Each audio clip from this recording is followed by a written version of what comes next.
Assalamualaikum warahmatullahi wabarakatuh. Salam bahagia, Bapak Ibu guru hebat. Pada perjumpaan kali ini, kita akan membahas koneksi antar materi modul 3.2 Pemimpin dalam Pengelolaan Sumber Daya. Saya perkenalkan fasilitator Bapak Krisdianto, pendamping praktek Ibu Diana Safitri, dan saya Dini Anasti Nugrohowati, CGP Angkatan 7. Tujuan koneksi antar materi kali ini adalah CGP mampu menghubungkan materi modul ini dengan modul-modul yang didapatkan sebelumnya. Pada koneksi antar materi modul 3.2, terdapat 4 pertanyaan pemantik yang akan kita bahas bersama. Mari kita simak berikut ini. Buatlah kesimpulan tentang apa yang dimaksud dengan pemimpin pembelajaran dalam pengelolaan sumber daya. Pemimpin pembelajaran dalam pengelolaan sumber daya adalah seorang pemimpin yang selalu menggunakan pendekatan berbasis kekuatan atau aset sumber daya yang dimiliki sekolahnya demi mendorong pengembangan sekolah tersebut. Seperti yang kita ketahui, sekolah merupakan sebuah ekosistem. Sekolah mendorong tempat terbentuknya interaksi antara faktor biotik dan faktor abiotik. Faktor biotik terdiri dari murid, kepala sekolah, guru, staf, tendik, orang tua, masyarakat, dinas terkait, pemerintah daerah, dan lain-lain. Faktor abiotik antara lain keuangan, sarana dan prasarana sekolah, lingkungan alam sekitar. Guru sebagai seorang pemimpin pembelajaran mempunyai dua pendekatan sebagai cara pandang atau cara berpikir kita dalam melihat sesuatu. Pendekatan itu adalah pendekatan berbasis kekurangan atau masalah, deficit based approach, dan pendekatan berbasis aset atau kekuatan, asset based approach. Pendekatan berbasis kekurangan atau masalah fokus pada apa yang mengganggu, apa yang kurang, dan apa yang tidak berfungsi dengan baik sehingga mendorong cara berpikir ke arah negatif. Fokus kita adalah bagaimana mengatasi semua kekurangan atau apa yang menghalangi tercapainya kesuksesan yang ingin diraih. Misalnya, kita mengeluhkan banyak fasilitas sekolah yang tidak berfungsi baik, buku ajar yang tidak lengkap, atau sekolah yang tidak memiliki laboratorium. Pendekatan berbasis aset fokus pada cara praktis menemukan hal-hal positif dalam kehidupan, memusatkan perhatian pada apa yang berjalan dengan baik, yang menjadi inspirasi, yang menjadi kekuatan maupun potensi yang positif. Pendekatan berbasis aset dikembangkan oleh Dr. Catherine Kramer, seorang ahli psikologi yang menekuni kekuatan berpikir positif untuk pengembangan diri. Pendekatan berbasis aset ini juga digunakan sebagai dasar paradigma inquiry apresiatif (IA) yang sudah dibahas sebelumnya pada modul 1.3, di mana paradigma IA ini percaya bahwa setiap orang memiliki inti positif yang dapat memberikan kontribusi pada keberhasilan. Asset Based Community Development (ABCD) atau pengembangan komunitas berbasis aset (PKBA) berfokus pada potensi aset atau sumber daya yang dimiliki oleh sebuah komunitas. PKBA muncul sebagai kritik terhadap pendekatan konvensional atau tradisional yang menekankan pada masalah, kebutuhan, dan kekurangan yang ada pada suatu komunitas. Pendekatan PKBA menekankan kepada kemandirian dari suatu komunitas untuk dapat menyelesaikan tantangan yang dihadapinya dengan bermodalkan kekuatan dan potensi yang ada di dalam diri mereka sendiri. Dengan demikian, hasil yang diharapkan akan lebih berkelanjutan.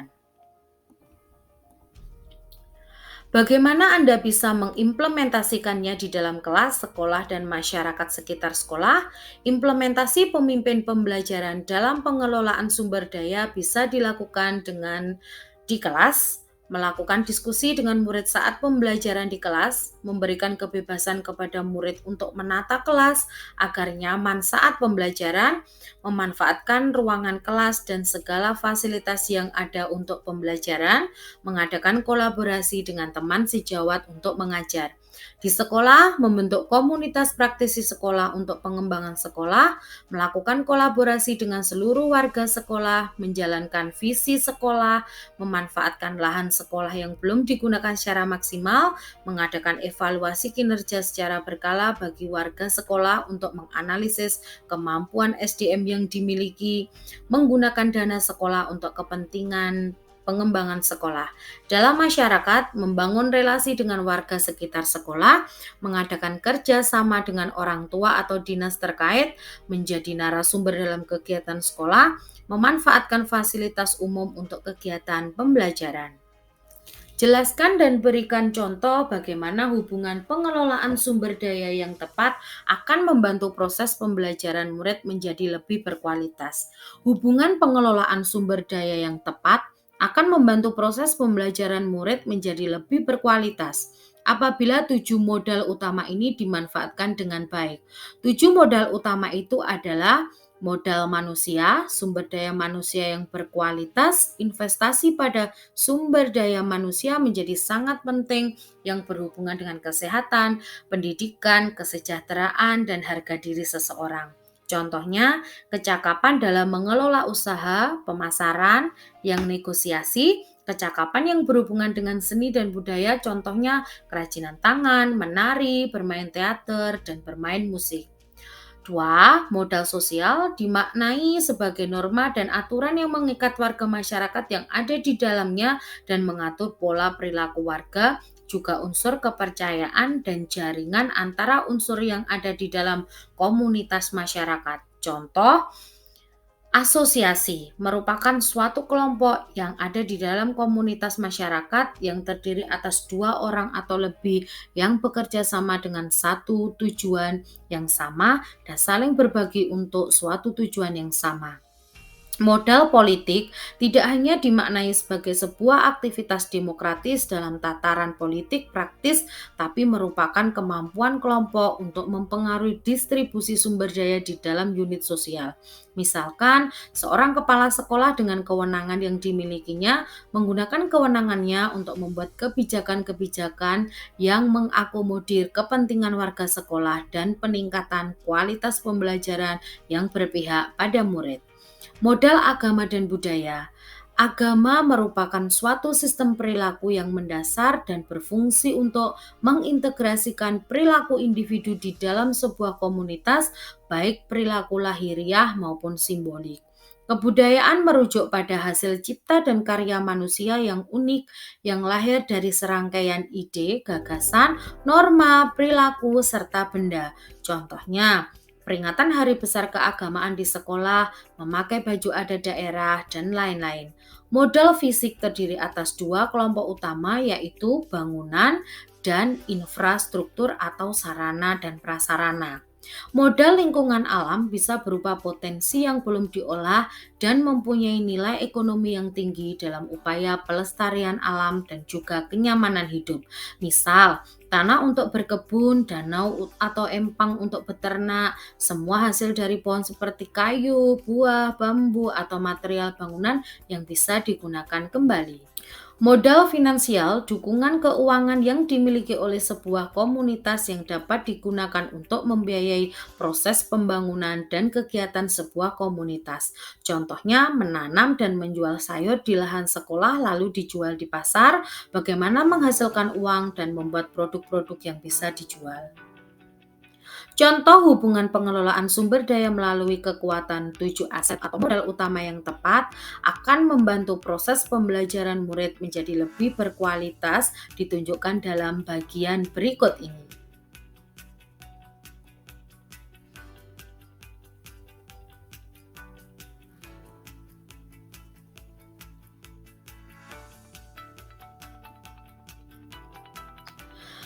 Tiga, berikan beberapa contoh bagaimana materi ini juga berhubungan dengan modul lainnya yang Anda dapatkan sebelumnya selama mengikuti pendidikan guru penggerak. Seperti yang kita ketahui, materi hubungan yang telah kita pelajari bersama terdiri dari modul 1, modul 2, modul 3 yaitu 3.1 dan 3.2. Mari kita simak berikut ini. Modul 1.1 Filosofi Pendidikan Ki Hajar Dewantara. Maksud pendidikan itu adalah menuntun segala kekuatan kodrat yang ada pada anak-anak agar mereka dapat mencapai keselamatan dan kebahagiaan setinggi-tingginya baik sebagai manusia maupun anggota masyarakat. Modul 3.2 Pemimpin dalam pengelolaan sumber daya. Guru sebagai pemimpin pembelajaran menggali dan mengembangkan potensi murid sebagai modal manusia sesuai kekuatan kodrat yang dimiliki masing-masing individu agar nyaman dan menyenangkan saat proses pembelajaran. Modul 1.2 Nilai dan peran guru penggerak. Nilai guru penggerak berpihak pada murid, mandiri, kolaboratif, inovatif, reflektif. Peran guru penggerak memimpin pembelajaran, mewujudkan kepemimpinan pada murid. Kaitannya dengan modul 3.2, guru sebagai pemimpin pembelajaran sesuai dengan peran guru penggerak dan sejalan dengan nilai guru penggerak berpihak pada murid karena pembelajaran dipusatkan pada murid. Murid mempunyai jiwa kepemimpinan. Modul 3.2 Pemimpin dalam pengelolaan sumber daya. Guru harus mampu menganalisis potensi atau aset utama sekolah yang dimiliki, utamanya murid. Guru sebagai pemimpin pembelajaran mengupayakan penuh menggali potensi murid agar penyusunan prakarsa perubahan berpihak pada murid dan pelaksanaannya bisa optimal. Pada modul 1.3 Visi Guru Penggerak, guru merancang visi prakarsa perubahan yang berpihak pada murid dengan pendekatan inquiry apresiatif IA dalam kanvas bagja. Modul 1.4 Budaya Positif. Budaya positif perlu dilakukan di sekolah untuk membentuk karakter murid dan semua warga sekolah. Modul 3.2 Guru sebagai pemimpin pembelajaran merupakan tokoh penting dalam menentukan aset murid untuk menunjang tercapainya budaya positif di sekolah. Guru dan seluruh warga sekolah diharapkan menjadi contoh dan pengontrol terlaksananya budaya positif sekolah. Pembiasaan positif ini merupakan aset yang bisa digunakan untuk pengembangan sekolah. Modul 2.1 Pembelajaran berdiferensiasi. Pembelajaran berdiferensiasi mengajarkan guru untuk melakukan pembelajaran sesuai kebutuhan murid melalui identifikasi awal, minat, kesiapan belajar, dan profil murid. Hal ini mendukung pengelolaan modal manusia sesuai 7 aset yang dimiliki sekolah. Modul 2.2 Pembelajaran Sosial Emosional atau PSE. Kompetensi sosial emosional yang dimiliki guru dan murid akan saling mengait saat pembelajaran di kelas yang berjumlah 5 kompetensi sosial emosional atau 5 KSE. Modal sosial akan terwujud dalam diskusi yang terjadi di kelas dan pengelolaan emosional guru terhadap murid. Kaitan dengan modul 3.2, guru sebagai pemimpin akan mengelola sumber daya sekolah, utamanya modal manusia dan modal sosial saat pembelajaran di kelas. Pengelolaan ini bisa mengurangi kejenuhan belajar di kelas dan mampu membangkitkan kreativitas guru dalam manajemen kelas. Modul 2.3 Coaching untuk supervisi akademik. Coaching diperlukan guru untuk menggali potensi murid dalam pembelajaran dan mencari solusi atas kendala yang dihadapinya sendiri. Selain itu, coaching juga bisa meningkatkan kinerja guru sebagai pemimpin pembelajaran karena guru sekaligus mengadakan supervisi akademik pada teman sejawat. Kaitan modul 3.2, coaching memanfaatkan sumber daya yaitu modal manusia dan modal sosial untuk menggali potensi guru sebagai coach. Guru menjadi pendengar aktif dan memberikan pertanyaan berbobot kepada coachee untuk menggali solusi dari coachee sendiri. Interaksi tersebut merupakan pemanfaatan sumber daya manusia dan sosial yang ada di sekolah. Modul 3.1 Pengambilan keputusan yang bertanggung jawab. Guru sebagai pemimpin dalam mengelola sumber daya pasti menemukan berbagai masalah. Harapannya, guru dapat memanfaatkan metode 439, 4 paradigma, 3 prinsip, dan 9 tahapan pengujian pengambilan keputusan yang bertanggung jawab.